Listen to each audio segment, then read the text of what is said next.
الحمد لله نحمده ونستعينه ونستغفره ونؤمن به ونتوكل عليه ونعوذ بالله من شرور أنفسنا ومن سيئات أعمالنا من يهده الله فلا مضل له ومن يضلله فلا هادي له ونشهد أن لا إله إلا الله وأشهد أن محمدا عبده ورسوله أما بعد فأعوذ بالله من الشيطان الرجيم بسم الله الرحمن الرحيم كنتم خير أمة أخرجت للناس تأمرون بالمعروف وتنهون عن المنكر وتؤمنون بالله صدق الله العظيم. ایک مرتبہ درود پاک پڑھیں. اللهم صل على محمد وعلى آل محمد كما صليت على إبراهيم وعلى آل إبراهيم إنك حميد مجيد. اللهم بارك على محمد وعلى آل محمد كما باركت على إبراهيم وعلى آل إبراهيم إنك حميد مجيد.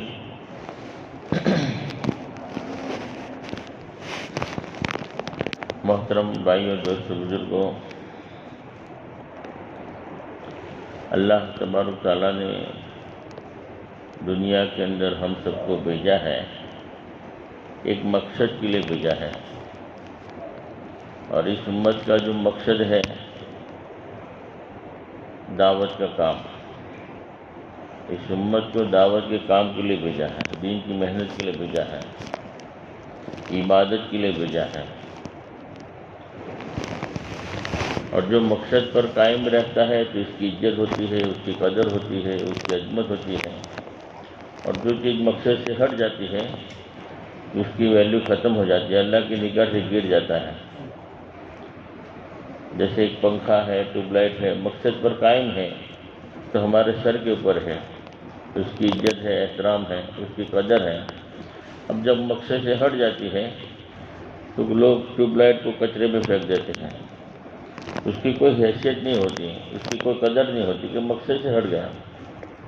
لیکن دعوت کا کام کو اللہ نے ذمہ داری دی ہے. قرآن کہتا ہے کہ تم بہترین امت ہو کہ تم یہ کام کرتے ہو، کہ اچھے کاموں کا حکم کرتے ہو، برے کاموں سے منع کرتے ہو، اور اللہ کی ذات پر بھروسہ رکھتے ہو، ایمان رکھتے ہو. تم بہترین امت ہو. یہ تو نبی والا کام تھا، یہ کام تم کرتے اس لیے تم بہتر ہو. جو کام کرے گا وہی بہتر، اور کام کو چھوڑ دے گا تو اللہ کہتے کہ تمہاری دعا بھی قبول نہیں کروں گا. تم سوال کرو گے، سوال بھی پورا نہیں ہوگا. تم مدد چاہو گے، مدد نہیں ہوگی. آج ہماری دعائیں رکی کیوں ہے؟ کہ دعوت کے کام ہم نے چھوڑا ہے. اللہ کے نبی نے فرمایا کہ دعوت کے کام چھوڑ دو گے تو اللہ سے سوال کرو گے، سوال پورا نہیں ہوگا. تم مدد چاہو گے، تمہاری مدد نہیں ہوگی. تم فرمایا کہ ضرورت کے وقت تمہارے برگزیدہ لوگ دعائیں کریں گے تو بھی تمہارا حصہ نہیں لگے گا. تم نے دعوت کے کام چھوڑا ہے. اس لیے دعوت کا کام ایک مقصد ہے، ایک اہمیت ہے. اللہ نے اس دعوت کے کام کی اس امت کو، کیونکہ اللہ کے نبی آخری نبی ہے. قیامت تک کے آنے والے ہر ایک انسان کی ذمہ داری ہے کہ اللہ کے نبی کی اتباع کرے. اب قیامت تک کوئی نبی نہیں آئے گا. اللہ کے نبی کے راستے پر ہر ایک کو چلنا پڑے گا. اللہ کے نبی کی دین کی کام کو اپنا کام بنانا پڑے گا. ہم حضور کے امت ہی ہیں، اس لیے ہماری ذمہ داری ہے کہ ہم اللہ کے نبی کی اتباع کریں، اللہ کے نبی کی محبت ہمارے دل میں ہو، اللہ کے نبی کے نقش قدم پر اپنی زندگی کو گزارے. وہی نبی کو ماننے والا ہے، وہی نبی کی اتباع کرنے والا ہے، وہی اللہ کے نبی کو مانتا ہے. جو اللہ کے نبی کی اتباع نہ کرے وہ اللہ کے نبی کو ماننے والا کیسا؟ یہ تو جھوٹا آدمی ہے. اگر سچا آدمی ہے جو اللہ کے نبی کو مانتا ہے تو اللہ کے نبی کی اتباع کرے گا. تو اللہ کے نبی کی اتباع نہ کرے اور کہتا ہے کہ میں نبی کو مانتا ہوں، یہ کیسا؟ یہ تو ناسمجھی کی علامت ہے، بیوقوفی کی علامت ہے. ایک پروفیسر صاحب تھے تو تو امتحان لینے کے لیے گئے کالج کے اسٹوڈنٹوں کا. تو امتحان لینے کے لیے تو سارے کے سارے بچے بڑے ذہین تھے, بڑے ہوشیار تھے. جو بھی سوال کیا جواب مل گیا, جو بھی سوال کیا جواب مل گیا, جو بھی سوال کیا جواب مل گیا. تو کہا کہ یار اتنے ذہین بچے ہیں, اتنے سمجھدار بچے ہیں, اتنے ہوشیار بچے ہیں, اب ان کا امتحان کیسے لو؟ ہر چیز کا جواب, جو بھی سوال کیا سب جواب مل گیا. اتنے ذہین لڑکے, اتنے سمجھدار لڑکے ہیں. تو ان کا امتحان لینے کے لیے جو پروفیسر تھے امتحان لینے کے لیے گئے تھے, انہوں نے غلط سوال پوچھا جس کا کوئی جواب ہی نہ ہو, بالکل بے تکا سوال, تاکہ لڑکوں کا ذہن معلوم پڑے کہ کیسا ذہن ہے ان کا. جو غلط سوال ہے تو اس کا اگر کوئی جواب دیتا ہے یا نہیں دیتا تو اس کے ذہن کا جو ہے پتہ چلے. تو پروفیسر نے سوال کیا کہ دیکھو 200 فٹ لمبی ٹرین ہے, 200 فٹ لمبی ٹرین ہے اور 400 فٹ لمبا پلیٹ فارم ہے. اب بتاؤ میری عمر کتنی ہے؟ اب کوئی جوڑی نہیں ہے, عمر سے اور پلیٹ فارم سے اور ٹرین سے کوئی نسبت ہی نہیں ہے. پوری دنیا کا کوئی بھی آدمی اس کا جواب دے ہی نہیں سکتا. تو اس کا سوال ہی غلط ہے کہ 200 فٹ لمبی ٹرین ہے, 400 فٹ لمبا پلیٹ فارم ہے, اب میری عمر بتاؤ کتنی ہے؟ تو سارے بچے ہکے بکے رہتے, یار یہ سوال کیسا ہے کہ جس کا کوئی جواب ہی نہیں ہے. ایک بچہ کھڑا ہوا, کہنے لگا کہ سر تمہاری عمر 42 سال ہے. تو سر بھی چونک گئے, یار میری عمر 42 سال تو ہے اور عمر بھی 42 سال ہی تھی, کیونکہ اس کو پتہ کیسے چلا؟ کوئی جوڑ تو بیٹھتا ہی نہیں ہے. تو اس نے کس حساب سے جوڑا اور میری عمر اس نے تجویز کیا. تو پوچھا بھائی 42 سال میری عمر ہے مگر تم کو پتہ کیسے چلا, تم نے حساب کیسے لگایا؟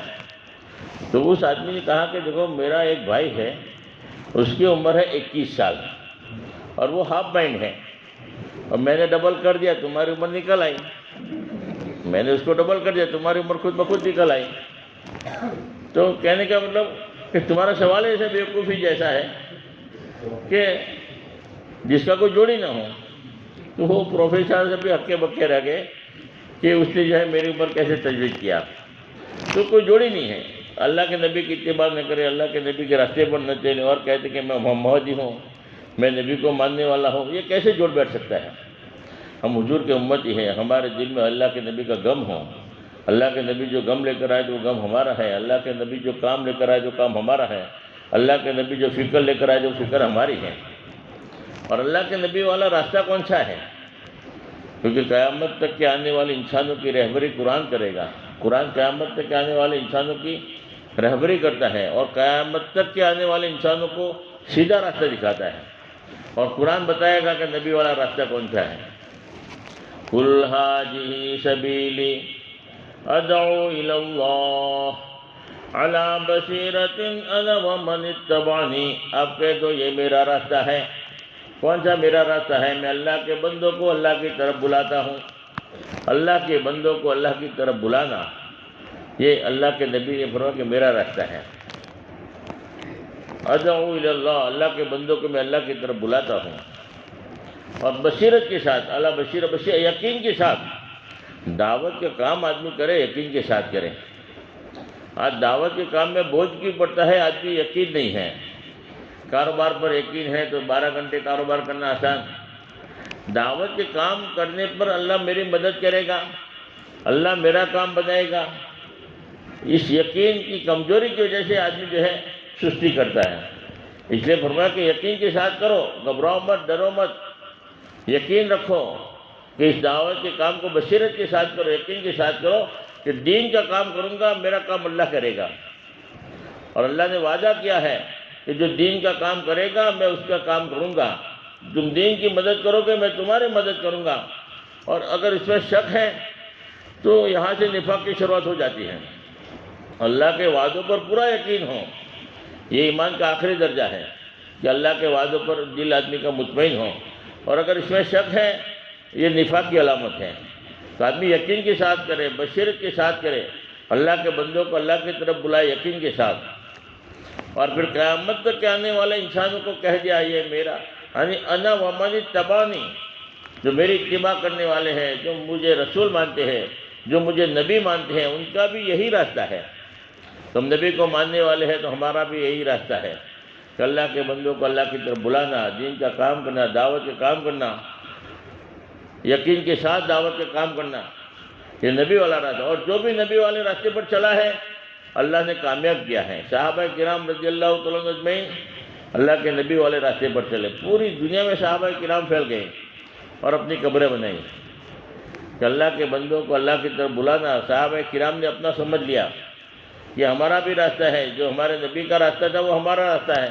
اللہ کے نبی نے فرمایا کہ انا محمد اتبع، جو میری اتباع کرنے والا ان کا یہی راستہ ہے۔ تو صحابہ کرام پوری دنیا میں پھیل گئے۔ اللہ نے قرآن میں اعلان کر دیا کہ میں تم سے راضی ہو گیا۔ اولیاء کرام، بزرگان دین پوری دنیا میں اپنی قبریں بنا لیا اور فرمایا کہ اللہ کے بندوں کو اللہ کی طرف بلایا اور اپنی پوری زندگی لگا دیا، اور پوری زندگی صحابہ کو سمجھ میں آ گئی، اولیاء کرام کو سمجھ میں آ گئی، بزرگان دین کو سمجھ میں آ گئی۔ اور آج ہمیں چلہ سمجھ میں نہیں آتا، 4 مہینے سمجھ میں نہیں آتا، جن کو پوری زندگی سمجھ میں آ گئی کہ ہم اللہ کے نبی کی امتی ہیں، ہماری ذمہ داری ہے، تو پوری زندگی لگا دیا اور 4 مہینے کے لیے کہتے تو آج ہمیں سمجھ میں نہیں آ رہا، چلہ سمجھ میں نہیں آ رہا۔ یہ تو پوری زندگی کرنے کا کام ہے، اور اپنی پوری زندگی اللہ نے دیکھو ہندوستان کا بادشاہ بنا دیا حضرت خواجہ مجید چشتی رحمۃ اللہ علیہ کو۔ یعنی دعوت کے کام لے کر آئے تھے، دین کی محنت کی، اللہ کے بندوں کو اللہ کی طرف بلایا۔ یہ معمولی کام نہیں ہے، اللہ ان کو ضرور کامیاب کریں گے، یقین کے ساتھ، یقین ضروری ہے۔ ایک آدمی لکڑیاں کا چھوٹے چھوٹے پیس کرنے والا، یعنی اس کی ذمہ داری ہوتی ہے، پیس کرتا ہے لکڑی پھاڑنے والا۔ تو ایک بہت بڑا مالدار آدمی تھا، اس نے بلایا، بلانے کے بعد کیا کہ میرے بھی اتنے سارے لکڑے ہیں، اس کے چھوٹے چھوٹے پیس بنانا ہے، کیا بناؤ گے؟ بول کے ہمارا تو دھندا ہی ہے، ہمارا جو کام یہ ہے، ہم ضرور آپ کا کام کریں گے۔ تو بولے کیا مزدوری لوگے؟ تو اس نے دیکھنے کے بعد کہا کہ 1000 روپیہ مزدوری لگے گی۔ تو وہ شیخ صاحب سے انہوں نے کہا کہ 1000 روپیہ نہیں دوں گا، بلکہ آپ کو 200 روپیہ زیادہ دوں گا، 1200 روپے دوں گا، مگر میرا کام جلدی کرنا ہے اور اچھا کرنا ہے۔ ہاں 2 دن کا کام ہے، 1 دن میں کر لو، اسپیڈ سے کرو، جلدی کام پورا کرو اور کام بھی اچھا کرو، آپ کو 200 روپے میں زیادہ دوں گا۔ آپ نے 1000 کرا، میں نے 1200 روپے دوں گا۔ وہ 1200 روپے ملنے کا جو یقین ہے آدمی کو مجبور کرتا ہے۔ وہ صبح 4 بجے اٹھ گیا اور 4 بجے اٹھ کر جو ہے لکڑیوں کے پیس بنانے لگا۔ دوپہر ہو گئی، گرمی کا دن تھا، 12 بج گئے، 1 بج گیا، پسینہ پسینہ آ رہا ہے، پریشان۔ بچہ جو ہے ٹفن لے کر آیا، ابا کھانا کھا لو۔ ابا کہتے کہ ابھی کام پورا ہونے دو، بعد میں کھاتا ہوں۔ کھانا بھی بھول گیا، پسینہ پسینہ۔ اب بتاؤ، اتنا محنت کر رہا ہے اور اتنی یعنی دھوپ کو دھوپ نہیں دیکھ رہا ہے، کھانے کو کھانا نہیں سمجھ رہا ہے، اور لگا ہوا ہے کام پورا کرنے میں۔ اس کو مجبور کون کرتا ہے؟ اندر جو 1200 روپے ملنے کا یقین ہے وہ آدمی کو مجبور کرتا ہے کہ یہ کام پورا ہو جائے گا تو مجھے 1200 روپے ملے گا۔ تو آدمی کو اندر کا یقین مجبور کرتا ہے، وہ 1200 روپے ملنے کا یقین مجبور کرا ہے، تو یقین ہے تو کام کرا ہے۔ اب ایک آدمی وہاں سے گزرا، اس نے کہا بھائی کیا کر رہے ہو؟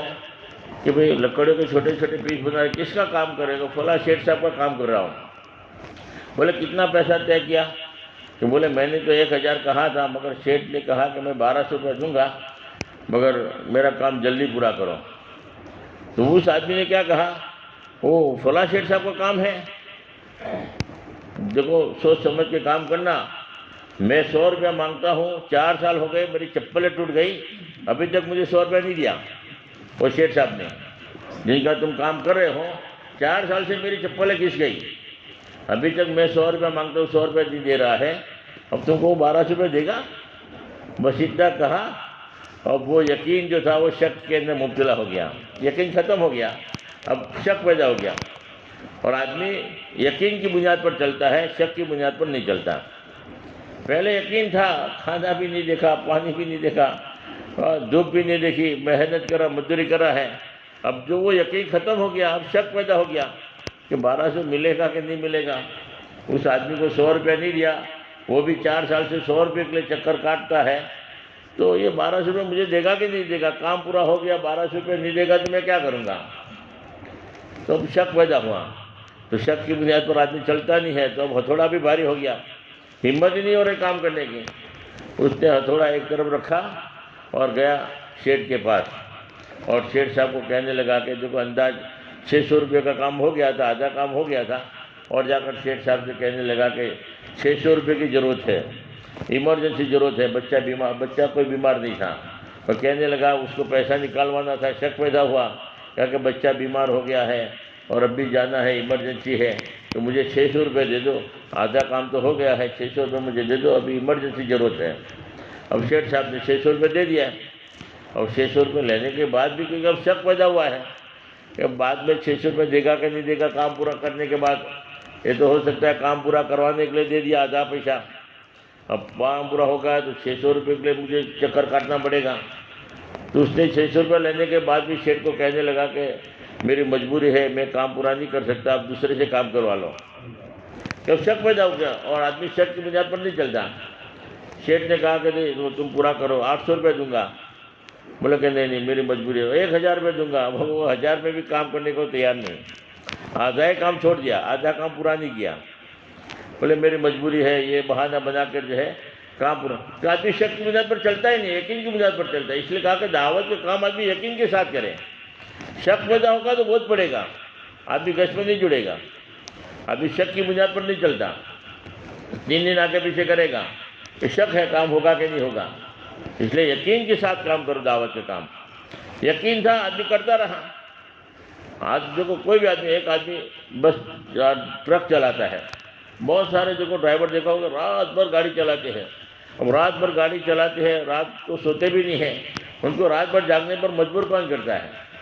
اندر کا یقین مجبور کرتا ہے کہ میں رات بھر گاڑی چلاؤں گا، مجھے 10,000 تنخواہ ملے گی، 15,000 تنخواہ ملے گی۔ تو اس یقین جو ہے آدمی کو رات بھر ڈرائیونگ کرنے پر مجبور کرتا ہے، تو آدمی کو اندر کا یقین چلاتا ہے۔ اگر شک ہے تو آدمی نہیں چل سکتا۔ ایک آدمی گاڑی لے کے گیا کہ بھئی مجھے احمد آباد جانا ہے، تو جب شک ہے کہ کون سا راستہ احمد آباد جا رہا ہے تو آدمی پوچھے گا کہ وہ احمد آباد جانے کا راستہ کون سا ہے؟ تو ایک آدمی نے سر کھجا کے کہا کہ ایسا محسوس ہوتا ہے یہ راستہ احمد آباد جاتا ہوگا۔ اب بتاؤ گاڑی چلے گی؟ کہ شک ہے، اس کی بات میں دم نہیں ہے، شک کی بنیاد پر آدمی گاڑی نہیں چلائے گا۔ دوسرے آدمی کو پوچھے گا بھئی احمد آباد جانے کا راستہ کون سا ہے؟ تو دوسرے آدمی نے کہا کہ سیدھا راستہ احمد آباد جا رہا ہے، فوراً گاڑی اسٹارٹ ہو جائے گی۔ اور آگے گیا، 2 راستے آ گئے، ایک اس طرف جا رہا ہے، ایک اس طرف جا رہا ہے، فوراً بریک لگے گی، کہ شک پیدا ہوا کہ یہ راستہ جا رہا ہے کہ یہ راستہ جا رہا ہے، 2 راستے ہیں۔ فوراً گاڑی والے کو، بائک والے کو، رکشہ والے کو، کوئی بھی آدمی وہاں سے نکلے گا اس کو ہاتھ لمبا کر کے روکے گا، پوچھے کہ بھئی احمد آباد جانا ہے، کون سا راستہ جا رہا ہے؟ اب اس نے کہا کہ سیدھا راستہ احمد آباد جا رہا ہے، فوراً گاڑی اسٹارٹ ہو جائے گی۔ جہاں شک پیدا ہوگا وہاں بریک لگے گی، یقین ہوگا تو چلتا رہے گا۔ اس لیے دعوت کے کام کو آدمی یقین کے ساتھ کرے گا تو چلے گا، آدمی کو اندر کا یقین چلاتا ہے۔ اس لیے بصیرت کے ساتھ، یقین کے ساتھ دعوت کے کام کرو، 100% اللہ میرا کام بنے گا۔ اللہ کام بنانے پر آئے تو کسی کے محتاج نہیں، اللہ رب ہے۔ ابراہیم علیہ السلام کو فرمایا کہ لوگوں نے نقصان پہنچانے کے لیے آگ جلائی، تو اللہ تو رب ہے، اللہ نقصان پہنچانا چاہے تو کون نقصان پہنچا سکتا ہے؟ اللہ نے آگ کو حکم دے دیا کہ میرے ابراہیم کے لیے گلے گلزار بن جا۔ عزت ذلت اللہ کے ہاتھ میں ہے، نفع نقصان اللہ کے ہاتھ میں ہے۔ اور دین کا آدمی کام کرے، اللہ اس کو پوری دنیا مل کر، پوری دنیا کی ساری طاقتیں مل کر اس کو نقصان پہنچانا چاہے تو نہیں پہنچا سکتی۔ ابراہیم علیہ السلام کو آگ میں ڈالا، آگ میں نقصان نہیں پہنچایا، اللہ نے آگ کو حکم دے دیا میرے ابراہیم کے گلے گلزار بن جا۔ نمرود نے خلیل کو جب آگ میں پھینکا، ہوتا ہے ذرا دیکھ تو مرضی خدا، جلتے ہوئے انگاروں کو گلزار کر دیا، وَتُعِزُّ مَن تَشَاءُ وَتُذِلُّ مَن تَشَاءُ۔ اللہ جس کو عزت دینا چاہے اس کو کون جلیل کر سکتا ہے؟ اور جس کو اللہ جلیل کرنا چاہے اس کو عزت کوئی نہیں دے سکتا۔ عزت ذلت اللہ کے ہاتھ میں۔ دعوت کے کام کرے آدمی، اس کو نقصان ہو جائے، اس کا کام بگڑ جائے تو ہو ہی نہیں سکتا۔ آدمی اللہ کے راستے میں نکلے، اللہ پر بھروسہ کرے، اللہ تو دیکھ رہا ہے کہ میرا بندہ کس حال میں نکلا ہے، اس کی کیا ضرورت ہے، وہ کس حال میں میرے پر بھروسہ کیا ہے۔ اللہ رب العالمین جیسا بندے کا گمان ہوتا ہے ویسا ہی اللہ کا معاملہ بھی ہوتا ہے۔ ایک مولانا بیان میں کہہ رہے تھے کہ ایک آدمی کی تشکیل ہوئی چلے کی، اللہ کے راستے میں، اور پیسہ نہیں تھا، بولے تم اللہ کے بھروسے پر نکلو، اللہ راستہ بنائے گا۔ اب بیوی کے پاس پیسے نہیں، اس کے پاس پیسے نہیں، تھوڑے پیسے تھے، اس سے کہا کہ میں جماعت میں جا رہا ہوں۔ بیوی نے کہا بھائی کیا کروں گی میں، میرے پاس بھی کچھ نہیں ہے، گھر کھانا کیا کھاؤں گے؟ بولے اللہ کوئی انتظام کرے گا، تم آس پاس مزدوری کر کے جو اپنا گزران چلا لینا، میں جو ہے جماعت میں جا رہا ہوں۔ تو اللہ کے بھروسے پر اس نے ویسے ہی اللہ کے راستے میں نکلا، جماعت میں نکل گئے چلنے کے لیے۔ اب اللہ تو دیکھ رہا ہے کہ بندہ کس حال میں نکلا ہے، اس کے گھر کے کیا حالات ہیں، اللہ دیکھ رہا ہے۔ تو وہ اللہ کے راستے میں جا کے دعا کر رہا ہے، یہاں بیوی پریشان ہے، کھانا کچھ بھی نہیں ہے، تکلیف ہے۔ اب ایک آدمی آیا، اس کے گھر کے سامنے ایک درخت تھا بیر کا، تو ایک آدمی آ کے کہا کہ 10 روپے کے بیر دے دو۔ تو وہ بیر آج تک کوئی گراہک آیا ہی نہیں تھا، بیر اتنے کھٹے، اتنے کڑوے، اتنے کھٹے، یعنی بالکل بے مزہ بیر آتے تھے تو کوئی کھاتا ہی نہیں تھا۔ تو آج زندگی میں پہلا گراہک آیا 10 روپے کے بیر لینے کے لیے، وہ 10 روپے کے بیر لے کر چلا گیا۔ اس کے بعد تو لائن لگ گئی، اتنے بیر بکے، وہ بیر میں اللہ نے اتنے مٹھاس ڈال دیا کہ عجیب و غریب لذت۔ تو اتنے بیر بکے کہ اس کا تو ماشاءاللہ ساری ضرورت اللہ نے پوری کر دیا، اور سارا کا ماشاءاللہ انتظام، اور بیر بھی بہت زیادہ پیدا ہوئے اور بکے بھی بہت زیادہ۔ اب وہ چلہ لگا کر گھر آیا، آنے کے بعد دیکھا گھر کے حالات ہی کچھ اور ہیں۔ وہ تو سوچا تھا کہ بہت پریشانی مصیبتیں برداشت کی ہوگی، نہ معلوم کیا گزری ہوگی، وہ اللہ پاک تو دیکھ رہا ہے۔ تو وہ آیا گھر پر تو کہا کہ بھئی یہ کیا دیکھ رہا ہوں میں، اتنا سامان وغیرہ سب گھر میں، کہ پہلے تم 2 رکعت شکرانے کی نماز پڑھو، میں بعد میں بتاتی ہوں۔ اب 2 رکعت نماز پڑھی شکرانے کی، اس کے بعد کہا کہ اللہ نے اس بیر کے درخت کو جو ہے ذریعہ بنایا ہے۔ پوچھا جو سب سے پہلے بیر لینے کے لیے آیا تھا اس کو پوچھا بھئی تم نے ہمارے بیر کیسے لیے؟ بولے کہ میں یہاں سے گزرا تو میں نے بیر چکھا تمہارے نیچے گرا ہوا، تو مجھے اتنا لذیذ میٹھا لگا، تو میں جا رہا تھا میٹنگ میں، بہت بڑے بڑے چودھری لوگ بیٹھے ہوئے تھے، ان کی میٹنگ میں جا رہا تھا گاؤں کی، تو میں نے کہا چلو بھائی اتنے لذیذ بیر ہے جن نے چکھا بھی دوں گا۔ تو وہ 10 روپے کے بیر لے کر گیا اور سب کو چکھایا۔ اب پورا مجمع تھا بڑا بڑا، تو سب نے چکھا تو بڑے لذیذ تھے، تو شہرت ہو گئی، تو ہر جگہ سے جو ہے خریدی کرنے کے لیے آنے لگے۔ تو اللہ اسباب پیدا کرنے پر تو اسی شکل کے محتاج نہیں ہے، اللہ تو رب ہے، اللہ کس کا کیسے کام بنانا کیسے بگاڑنا وہ تو اللہ جانتے ہیں، یعنی یہ اللہ کا کام ہے۔ دعوت یقین کے ساتھ آدمی کام کرے، اور سب سے بڑا انعام جو آدمی دین کا کام کرتا ہے، دعوت کا کام کرتا ہے، سب سے بڑا انعام جو ملے گا دعوت کا کام کرنے والے کو، ایمان کے ساتھ موت آئے گی، کلمے کے ساتھ موت آئے گی۔ اور حدیث میں آتا ہے جس کی موت ایمان کے ساتھ آ گئی، کلمہ پڑھتے پڑھتے موت آ گئی، سیدھا جنت میں جائے گا۔ سب سے بڑا انعام اللہ پاک یہ دیں گے کہ ایمان کے ساتھ اس کی موت آئے گی، کلمہ پڑھتے پڑھتے موت آئے گی۔ ہاں ایمان کے ساتھ آدمی جائے گا جو آدمی ایمان کا کام کرے گا۔ دعوت کا ہم جماعت میں تھے کاندھلا میں، تو وہاں بیان میں پنچکوشا تھا، تو بیان میں جو ہے ایک ذمہ دار ساتھی کا بیان تھا، انہوں نے کہا کہ مظفر نگر کے ایک بڑے میاں تھے، ایک دھن بنائی تھی۔ آج ہم نے دعوت کے کام کو دھن نہیں بنائی، آدمی کی سوچ بدل جانی چاہیے۔ جب بات سمجھ میں آ گئی ہے، کام کرنا ہے، تو آدمی دعوت کے کام کو جو ہے آدمی کی سوچ بدل جاوے، آدمی کی دھن بدل، آدمی کی فکر بدل جاوے، ہاں فکر مند ہو جائے کہ بھئی کیسے کام کروں۔ اللہ حکمت کے دروازے کھولتے ہیں، ہاں یعنی بے قرار ہو جائے کہ بھئی بس مجھے کام کرنا ہے، اس کو چین ہی نہ آوے، کسی کو دعوت نہ دے تب تک چین ہی نہ آوے۔ ہاں تو ایک آدمی تھا، دھنی آدمی، بزرگ سے اللہ والے تھے، مگر اس کی ایک دھن تھی دعوت کی کہ جماعت آوے تو 2 ساتھی کو لے کے نکل جانے کا، اور لاری پر، گلے پر، ہوٹلوں پر، رکشہ والوں کو، اور جو بھی ملے سب کو نماز کی دعوت، اللہ کے راستے میں نکلنے کی دعوت، ایک دھن بنائی تھی۔ اور جماعت نہ بھی ہو، اکیلے بھی، اور جس کو بھی ملے السلام علیکم خیریت ہے، بھائی نماز کا کیا حال ہے، نماز پڑھی نہیں پڑھی، نماز پڑھو گے دیکھو روزی میں برکت ہوگی، یہ ہوگا وہ ہوگا، 3 دن کی کیا ترتیب، جیسا آدمی جیسی نیت، کچھ ایک دھن بنائی تھی، ہر ایک کو دعوت دے دیا۔ پہلے سلام، دعوت کے کام کے ایک مزاج ہے کہ آدمی دعوت دائی ہوگا تو بازار میں جائے گا تو 4 عمل زندہ کرے گا، ایمان والا ہوگا، دعوت کا کام کرنے والا ہوگا تو بازار میں بھی جائے گا تو 4 عمل زندہ کرے گا۔ پہلے سلام زندہ کرے گا، ہاں دوسرا فرمایا کہ کہ ذکر زندہ کرے گا، تیسرا کلمہ پڑھے گا، چوتھا کلمہ پڑھے گا، اور تیسرا راستے کی تکلیف دینے والی چیز ہٹائے گا۔ یہ ایمان کی علامت ہے، نشانی ہے کہ میں ایمان والا ہوں۔ تکلیف دینے والی چیز ہے اس کو ہٹائے گا۔ اگر تکلیف دینے والی چیز ہے تو سمجھو کہ یہاں سے ایمان والا گزرا نہیں ہے۔ اگر ایمان والا گزرا ہوتا تو اس کا ضمیر ہی فرما کے گوارا نہ کرتا کہ تکلیف والی چیز ہو اور اس کو ویسے ہی چھوڑ کے آگے بڑھ جاوے۔ ہاں، یہ ایمان والے کی شان کے خلاف ہے۔ اگر پڑھی ہے تو یہ سمجھو کہ یہاں سے ایمان والا نہیں گزرا ہے۔ اگر ہم گزرے ہیں اور وہ تکلیف دینے والی چیز ہٹ پڑی ہوئی ہے تو ہم اپنے آپ کو سوچیں کہ ہمارا ایمان کس درجے کا ہے۔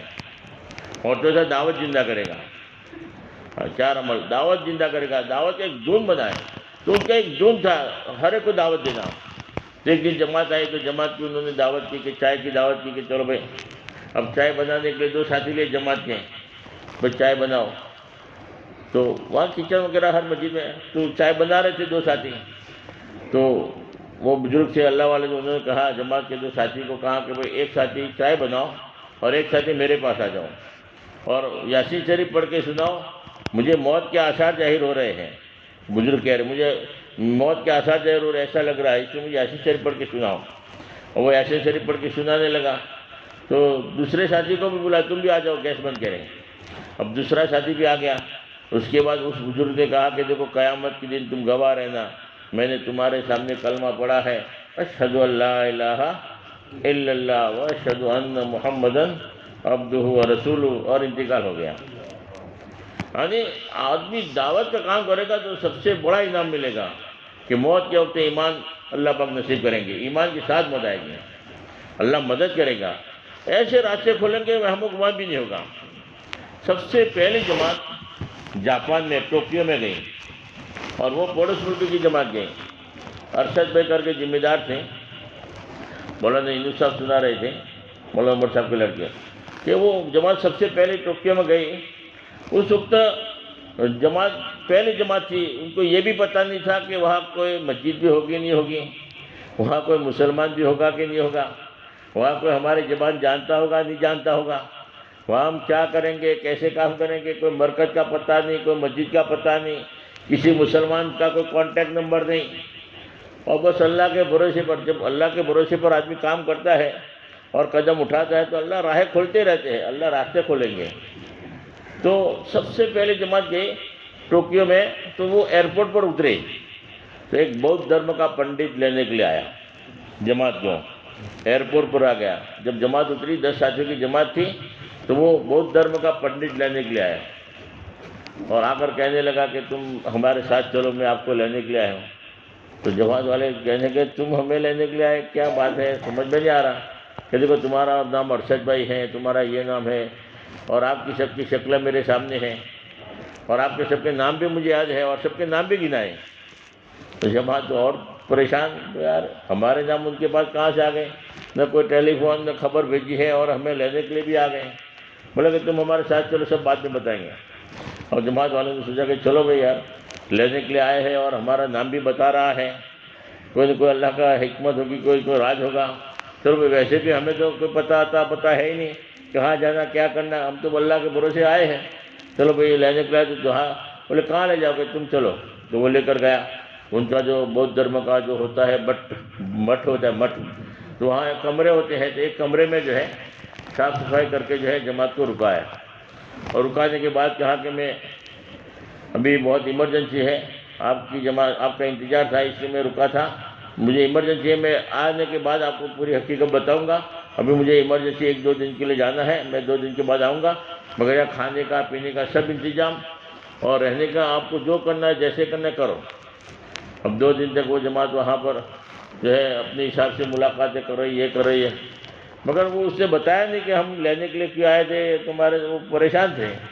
اب 2 دن کے بعد آیا تو کہا کہ ہمیں یہ تو بتاؤ کہ تم ہمیں لینے کے لیے کیسے آئے، تمہارے پاس نام ہمارے کہاں سے آئے، کیا ہے کیا نہیں، اور تم ہمیں یہاں لا کر۔ تو اس نے کہا کہ سب سے پہلے مجھے کلمہ پڑھاؤ، اس کے بعد میں بتاؤں گا۔ تو انہوں نے کلمہ پڑھایا لا الہ الا اللہ محمد رسول اللہ صلی اللہ علیہ وسلم، اور وہ بودھ دھرم کا جو بہت بڑا پنڈت تھا اسلام میں داخل ہو گیا۔ اس کے بعد اس نے یہ بتایا کہ تمہاری جماعت آنے والی تھی، اس کے 3 دن تک حضور پاک صلی اللہ علیہ وسلم خواب میں آتے تھے اور آپ کے سب کے نام بھی مجھے بتائے گئے اور آپ کی سب کی شکلیں بتائی گئی کہ یہ جماعت آئے گی اور فلاں ایئرپورٹ پر اور اتنے سیکنڈ پر اتنی منٹ پر اترے گی، آپ ان کا اکرام کرنا۔ بس 3 دن تک مسلسل خواب میں آتے رہے، اس لیے میں تمہیں لینے کے لیے آیا تھا اور میرے دل نے جو ہے اسلام کو قبول کر لیا۔ تو کہنے کا مطلب اللہ ایسے راستے کھولے گا وہ ہم گمان نہیں دے گا، اور اللہ نے وہاں کام کھولا۔ اب وہ تو بودھ دھرم کا پنڈت تھا، اس نے جو اسلام قبول کیا، جب اس کا انتقال کا وقت آیا تو سجدے کی حالت میں موت آئی۔ تو سب سے بڑا انعام اللہ رب العالمین دیں گے ایمان کے ساتھ موت آئے گی۔ اور وہ ارشد میں ذمہ دار تھے، امیر تھے، ان کا جو انتقال ہوا تھا مکہ مکرمہ میں طواف کے دوران میں ان کا جو انتقال ہوا۔ تو دعوت کے کام کرنے والے کے لیے سب سے بڑی خوشخبری ہے کہ موت آئے گی ایمان کے ساتھ۔ اس سے بڑی خوشخبری کون سی ہے کہ ہمیشہ کی ہماری جنت بن جائے، ہمیشہ کے۔ اللہ کے نبی نے فرمایا سب سے بڑی کامیابی یہ ہے کہ جو جہنم سے ہٹا دیا گیا اور جنت میں داخل کر دیا گیا، کیونکہ وہاں تو ہمیشہ کی زندگی ہے۔ اور دعوت کے کام آدمی کرے گا تو اللہ دنیا میں بھی عزت دے گا، اللہ جلت کے گڑھوں سے نکالے گا، عزت کے اعلیٰ مقام پر پہنچائے گا۔ ہم نے بہت سارے لوگوں کو دیکھا ہے کہ کیسے زندگی ان کی زندگی تھی، لوگ نفرت کرتے تھے، لوگ دور بھاگتے تھے، پریشان تھے، قرض دار تھے، کوئی ان کی جو ہے بات سننے کو تیار نہیں تھے، اور دعوت کے کام میں لگے ہیں تو اللہ نے جو ہے ملکوں کا سفر کروایا ہے۔ اللہ ملکوں کا سفر کروایا، ملکوں میں جا کر آئے، اللہ نے عزت کی چوٹی پر بٹھا دیا۔ علاقے کے ذمہ دار ہو گئے۔ ہم خرگون جماعت میں تھے تو خرگون کے جو امیر تھے، 88 میں ہم جماعت میں گئے تھے، اس وقت جو امیر تھے ان کے بارے میں ہم نے کارگزاری سنی تھی کہ وہ پہلے شرابی تھے، پہلے ان کی زندگی ایسی تھی، آوارہ تھی۔ تو ہم نے ان کو پوچھا بھائی تمہارے، بولے میں ٹیلر بھی تھا اور میں بہت جو ہے آوارہ تھا۔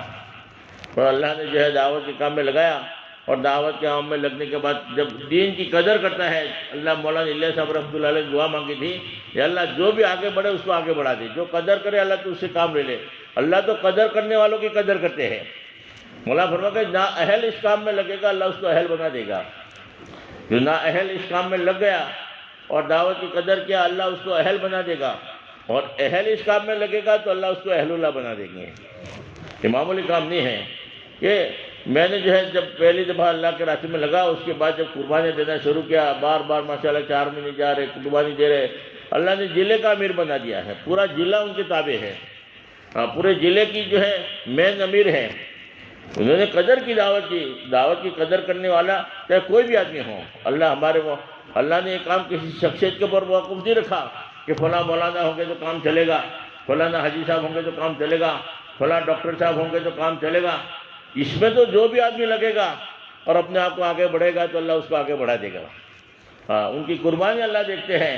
آدمی تقاضے پورے کر رہا ہے، قربانی دے رہا ہے، 3 دن پابندی سے لگا رہا ہے، چلا لگا رہا ہے، تقاضا ہے، ملاقاتوں میں گھوم رہا ہے، محنت کر رہا ہے، دوڑ رہا ہے، اللہ رب العالمین اس سے کام لے لے گا۔ اللہ اس کو ذریعہ بنائیں گے، اللہ اس کو نمونہ بنائیں گے۔ اللہ ان سے اللہ پورے علاقے میں کام اٹھائیں گے اور پوری دنیا میں اللہ اس سے کام لیں گے۔ ہمیں پتہ نہیں ہے کہ کون آدمی آگے بڑھے گا، کتنا آگے بڑھے گا۔ ہمیں جن کی ہم تشکیل کر رہے ہیں وہ چلے کے لیے تیار نہیں ہو رہا ہے۔ اگر اللہ نے ہمت کر کے اگر چلے میں نکل گیا، بات سمجھ میں آ گئی، ہو سکتا ہے ہم پیچھے رہ جائے اور وہ ہم سے آگے بڑھ جائے، وہ ہر سال 4 مہینے لگانے والا بن جائے، وہ دین کے تقاضے پر چلنے والا بن جائے، پورے گجرات کا ذمہ دار ہو جائے، پورے علاقے کا ذمہ دار ہو جائے، اللہ اسے کام لے گا۔ اور ایسے بہت سارے ہیں جن کی ہم نے تشکیل کی تھی، بات سمجھ میں نہیں آ رہی تھی، محنت کی، نکل گئے تو آج ہم سے بھی آگے ہیں۔ اللہ کی قربانی دیکھتے ہیں، قدر کرنے والوں کی اللہ قدر کرتے ہیں۔ اس لیے کوئی اللہ حاجی صاحب کا محتاج نہیں، کوئی ڈاکٹر صاحب کا محتاج نہیں، کسی عالم کا محتاج نہیں۔ اس میں تو جو آگے بڑھے گا، قربانی دے گا اپنے آپ کو، یہ تو قربانی سے کام چلے گا۔ اللہ قبول کر لے بس کہ میرے لیے قربانی دے رہا ہے، اللہ اسے کام لے لے گا، چاہے بیان کرنا آتا ہو نہ آتا ہو، چاہے فرمایا کہ اس کی وہ پڑھا ہوا ہو نہ وہ پڑھا ہو، ان پڑھ بھی کیوں نہ ہو، ان پڑھ بھی ہوگا اللہ اسے کام لے لے گا، اللہ علم بھی دے گا، اللہ صلاحیت بھی دے گے۔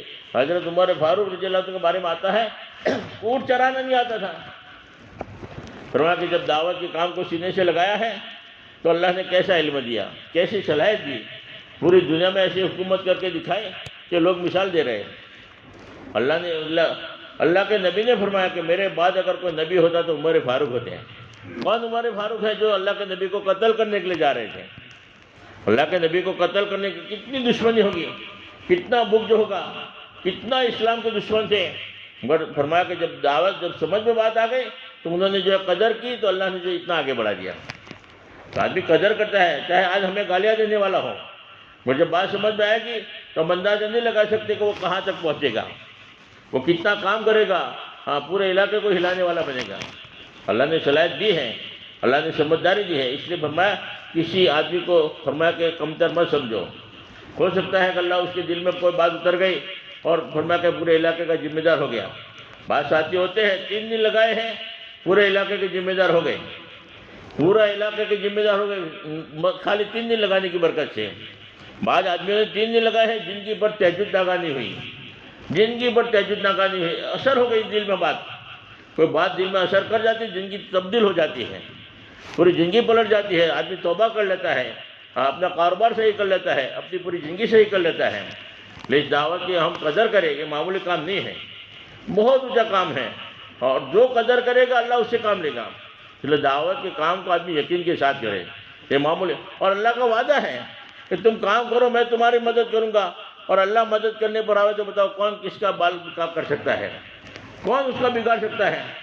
دعوت کے کام سے آج پوری دنیا کانپ رہی ہے، اور پوری دنیا فرمایا کہ یہ دعوت کے کام ایک ایسا کام ہے، مولانا الیاس صاحب رحمۃ اللہ علیہ نے رو رو کے منوایا ہے، قیامت تک اللہ رب العالمین اس کام کو چلائیں گے، کوئی طاقت اس دعوت کے کام کو روک نہیں سکتی۔ پوری دنیا کی ساری طاقتیں مل کر دعوت کے کام کو روک نہیں سکتی۔ ہر ایک کے دلوں میں اللہ نے رعب ڈال دیا، ہر ایک کے دلوں میں اللہ نے خوف کیا، اس جماعت کو اگر فرما چھیڑا ہے تو ہمارے خیر نہیں۔ اللہ ہر لوگوں کے دلوں میں اللہ نے ڈال دیا، محبت ڈال دیا۔ ہاں، بہت غیر مسلم بھی محبت کرنے والے بن گئے۔ یہ ماشاءاللہ صحیح لوگ ہیں، سیدھے لوگ ہیں، انہی کی وجہ سے جو ہے برائیاں ختم ہو رہی ہیں، لوگ صحیح راستے پر آ رہے ہیں، لوگوں کی زندگیاں تبدیل ہو رہی ہیں۔ یہ لوگوں کے دلوں میں اللہ نے محبت ڈال دیا۔ ہم حیدرآباد میں تھے تو وہاں پر ایک ساتھ یعنی بتا رہے تھے کہ ایک عورت جو ہے اپنے لڑکے کو، نوجوان لڑکے کو رکشہ میں باندھ کر لے کر آئی۔ بولے ملے بلے مرکز یہی ہے کہ ہاں یہی مرکز ہے۔ تو بولے ساتھی کو بلاؤ، ذمہ داروں کو بلاؤ، تو بلایا۔ بلانے کے بعد کہا کہ یہ کوئی میرا لڑکا ہے، تو اس کا باپ کا انتقال ہو گیا ہے اور مجھے بہت پریشان کرتا ہے، روزانہ 100 روپے مانگتا ہے، اور 100 روپے میں نہیں دیتی تو چھری دکھاتا ہے۔ کیا دکھاتا ہے؟ چھری دکھاتا ہے، مارنے کی دھمکی دے رہا ہے، اور فرما کے لوگوں نے مجھے کہا کہ اس کو جماعت میں بھیج دو، اس لیے میں آپ کے پاس آئی ہوں کہ اس کو تم جماعت میں رسی سے باندھ کر لے کر آئی کہ اس کو تم جماعت میں لے کر جاؤ، اور جو بھی خرچہ ہے میں دینے کے لیے تیار، اس کو جماعت میں لے جاؤ۔ اب کہا کہ مری ہوئی مرغی اللہ کے نام پر۔ جب فرمایا کہ ہاں جی تھوڑا کام کا تھا اس لیے تو کسی نے، اب وہ کسی کام کا نہیں رہا تو بولے کہ اس کو جماعت میں بھیجو۔ خیر ان کو سمجھا بجھا کر اس کو چھوڑا، دوری سے نکالا اور مرکز میں لے گئے، پھر اس کو پیار سے محبت سے کھانا کھلایا، سمجھایا، سمجھانے کے بعد اس کا جو ہے وقت لگوایا۔ لوگوں کے دلوں میں اللہ نے محبت ڈال دیا ہے کہ یہی اسی جگہ پر جائے گا تو آدمی بنے گا، دوسرا کوئی راستہ نہیں ہے۔ دنیا کا بگڑا ہوا آدمی اللہ کے راستے میں نکلتا ہے، آدمی بن جاتا ہے، اور اللہ کے راستے میں اگر کوئی جاتا ہے اور اگر وہاں بگڑا تو پوری دنیا میں کوئی ایسی جگہ نہیں ہے کہ آدمی بن جائے۔ اور کیسے کیسے لوگوں کو اللہ نے بنا دیا، ہم سوچ بھی نہیں سکتے۔ بعض آدمی ہمارے جماعت میں فرمایا کہ بیڑی پینے والے تھے، بیڑی تو سمجھانے سے بات سمجھ میں نہیں آتی، مگر اللہ نے جو ہے ایسی ہدایت دی کہ سب نے بیڑی چھوڑ دیا۔ ابھی ہم 4 میں سے جماعت میں تھے، گودرا جماعت جو اپنی، تو اس میں ادریس بھائی جو ہے 42 سال سے بیڑی پیتے تھے، فرمایا کہ نہیں مان رہے تھے، تو تھوڑی ترغیب دی، سمجھایا تو انہوں نے اب بیڑی چھوڑ دیا۔ دوسرا ایک ساتھی جو 4 مہینے نکلے جالوت کے، تو وہ بھی 40 سال سے بیڑی پی رہے تھے، مگر انہوں نے بھی بیڑی چھوڑ دیا۔ ایسے ایسے لوگ جن کے بارے میں وہم و گمان بھی نہیں ہوتا، بری عادتیں چھوڑ دیتے ہیں، اور فرمایا کہ اللہ دل میں بات ڈالتے ہیں تو اللہ کسی کے محتاج نہیں ہے۔ ایک جگہ پر ایک بوڑھی عورت جو ہے جماعت گشت کر رہی تھی، ایک بوڑھی عورت جماعت والوں کو دعا دے رہی، اللہ تمہارا بھلا کرے، اللہ تمہیں جنت دے، اللہ تمہارے درجے کو اللہ خوب بلند کرے، جنت میں اعلیٰ مقام دے۔ تو جماعت والوں نے پوچھا بھائی یہ بوڑھی عورت کون ہے کہ اتنی زیادہ دعائیں دے رہی ہے؟ تو کہا کہ کیونکہ گاؤں والوں کو پتہ ہوتا ہے، تو انہوں نے کہا کہ ان کا ایک نوجوان لڑکا تھا اور بہت بڑا ظالم پورا گاؤں اسے تنگ تھا، پورا گاؤں میں جو ہے اس کا جو ہے ظلم تھا، تو اتنا بڑا ظلم کہ اپنی بیوی پر بھی روزانہ مار پیٹ کرنا، ظلم کرنا، اور اپنی ماں کو جس نے جنم دیا ہے اپنی ماں کو بھی لکڑی سے مارتا تھا، ایسا ظالم، پورا گاؤں پریشان تھا۔ اللہ نے اس کو ہدایت دے دیا، جماعت والوں کے حوالے ہو گیا، جماعت کے اندر جو ہے 3 دن کے لیے نکلا، ہدایت ہو گیا، اللہ نے ہدایت دیا، اللہ نے دل پلٹ دیا۔ اس نے 4 مہینے لگائے، 4 مہینے لگانے کے بعد میں فرمایا کہ ماشاءاللہ فجر کی نماز میں سب کو اٹھاتا ہوا جاتا ہے، ظلم ختم ہو گیا، ماحول ملا۔ اب وہی لڑکا جو اپنی بیوی پر ظلم کرتا تھا وہ بھی بند ہو گیا، بیوی سے بھی محبت کرنے لگا، اور جو اپنی ماں کو لکڑی سے مارتا تھا وہی نوجوان لڑکا آج اپنی ماں کے پیر دبا رہا ہے۔ اب ماں کے جب پیر دباتا ہے تو ماں بڑی راضی ہوتی ہے، بڑی خوش ہوتی ہے، تو وہ دعائیں نکلتی اس کے دل سے کہ اللہ جماعت والوں کا بھلا کرے، کہ وہ جماعت میں لے گئے تھے اور فرمایا کہ میرے لڑکے کو اللہ نے ہدایت دیا۔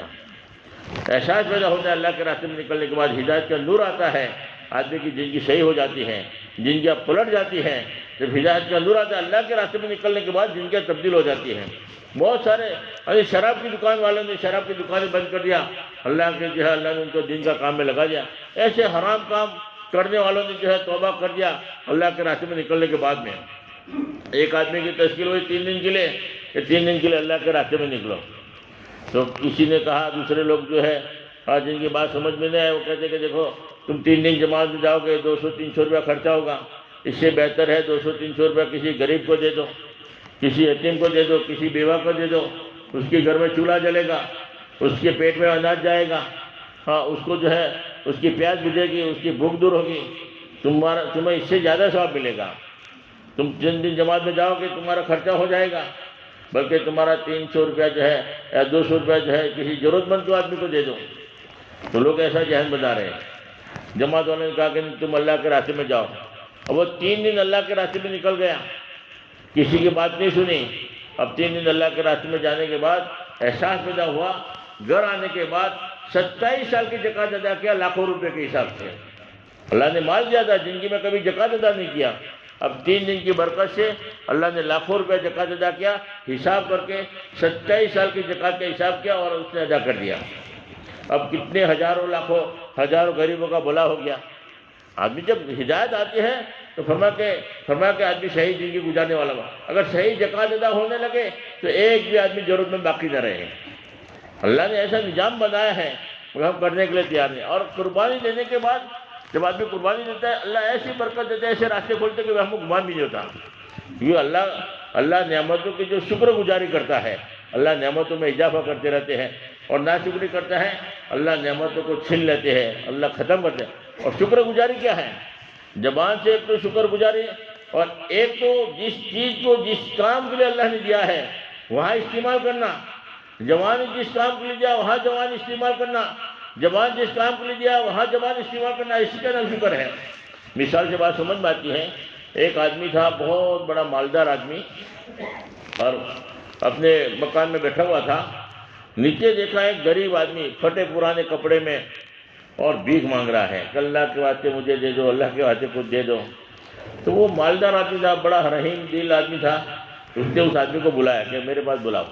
وہ پھٹے پرانے کپڑے میں تھا، بھیک مانگتا تھا، اس کو بلانے کے بعد کہا کہ دیکھو یار تم یہ کیا تمہاری حالت ہے، پھٹے پرانے کپڑے میں بھیک مانگ رہے ہو، یہ کیا میں دیکھ رہا ہوں۔ تو اس آدمی کو کہا کہ دیکھو میرے ہوتے ہوئے اب یہاں تم بھیک مانگو گے اچھا نہیں ہے، یہ میں 5000 روپے تم کو دیتا ہوں، یہ 5000 روپے لے جاؤ اور اپنے کپڑے صحیح بناؤ، بیوی بچوں کے کپڑے بناؤ، گھر میں جو ضرورت کا سامان ہے چاول پانی دال جو بھی ضرورت کا سامان وہ لے آؤ، اور بھیک مت مانگو، جب بھی ضرورت ہو میرے پاس آ جانا، ایسے بھیک مت مانگو تم۔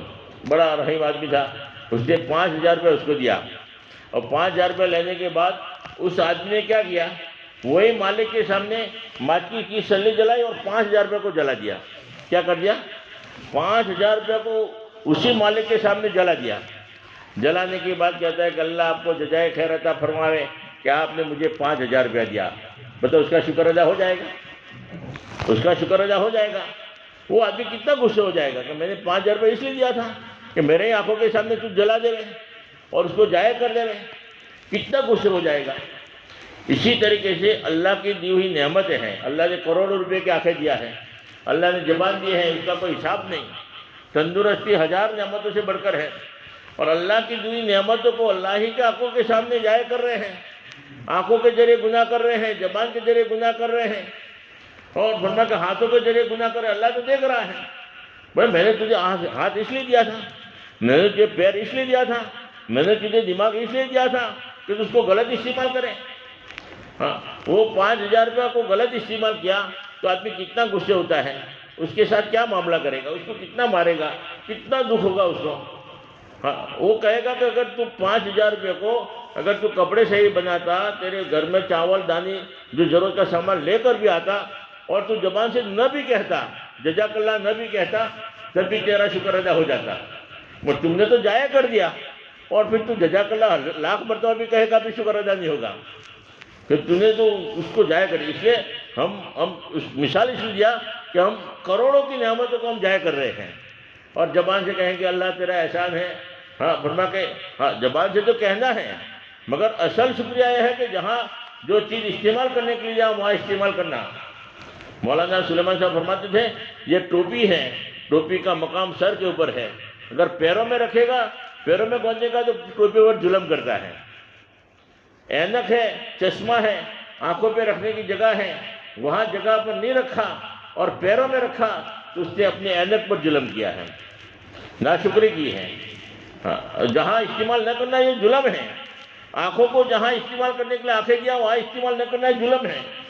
زبان جہاں استعمال کرنے کے لیے کہا وہاں زبان کی استعمال نہ کرنا یہ ظلم ہے. تو ہم ظلم نہ کریں, اللہ کا شکر ادا کریں. اللہ نے جوانی دی ہے, تندرستی دی ہے, دعوت کے کام میں استعمال کرنے کے لیے, دین کی محنت کے لیے اللہ نے جو ہے موقع دیا ہے, وہاں استعمال نہ کرنا. اللہ کی عبادت کے لیے, اللہ کی عبادت میں استعمال نہ کرنا. اور فرمایا کہ اللہ ہی کے سامنے اللہ کی نافرمانی میں اگر ہم استعمال کریں گے تو اللہ تو دیکھ رہا ہے, کتنا اللہ غصے ہوگا. ہم ایک جگہ بیان میں گئے, مولانا عبدالرحمان صاحب کھڑیاسنا والے پورے وہاں کے بہت بڑے ذمہ دار ہیں, تو انہوں نے ایک مرتبہ بیان تھا بھلون میں, تو گاڑی لے کر ہم پہنچے تھے وہاں پر. تو واپسی میں ہمارے ساتھی کہنے لگے کہ آج تبلیغ سمجھ میں آ گئی. انہوں نے ایک مثال دے کر سمجھایا تبلیغ کو. انہوں نے مثال کیا دی کہ ایک آدمی تھا بہت بڑا مالدار, بہت بڑا مالدار تھا. اس کا ایک نوکر تھا, نوکر کو تنخواہ جو تھی وہ تنخواہ پوری دے رہا تھا, اور اس کو رہنے کے لیے مکان بھی دے دیا, احسان کیا, مکان فری میں دے دیا, کوئی بھاڑا نہیں. اور مکان میں بھی برتن وغیرہ, گیس وغیرہ جو بھی ضرورت تھا, فریج بھی لا کے دے دیا, اے سی بھی لگا کے دے دیا, اور جتنی بھی سہولتیں تھیں سب فری میں, لائٹ بل نہیں دینا, اور ساری کی ساری سہولتیں کر دی اپنے نوکر کے لیے, تاکہ اچھی طریقے سے جو اپنی ذمہ داری پوری کرے. اور وہ نوکر کے لیے بڑا رحم دل آدمی تھا, تو اس نے سارا انتظام فری میں کیا. اتنا بڑا احسان کیا, کوئی چیز باقی نہیں رکھی احسان میں, اتنے سارے احسانات اس کے اوپر کیے.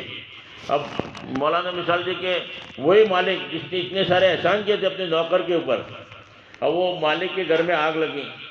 جب آگ لگی تو دوڑتا ہوا گیا اپنے نوکر کے گھر, اور کہا کہ جلدی چلو آگ بجھانا ہے, جلدی چلو آگ لگی ہے گھر میں, جو ہے سب جل جائے گا.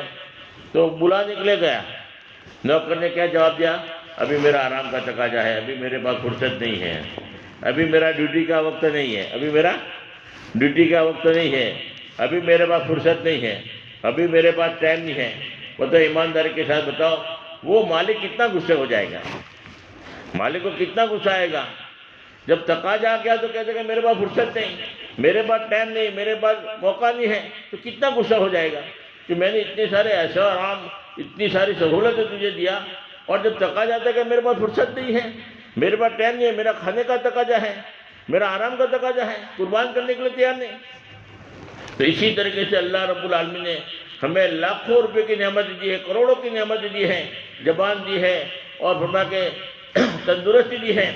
ساری نعمتوں کو ہم استعمال کر رہے ہیں. اور فرمایا اللہ کے نبی نے فرمایا کوئی آدمی نماز کو چھوڑے گا وہ اپنے اوپر جہنم کی آگ جلا رہا ہے.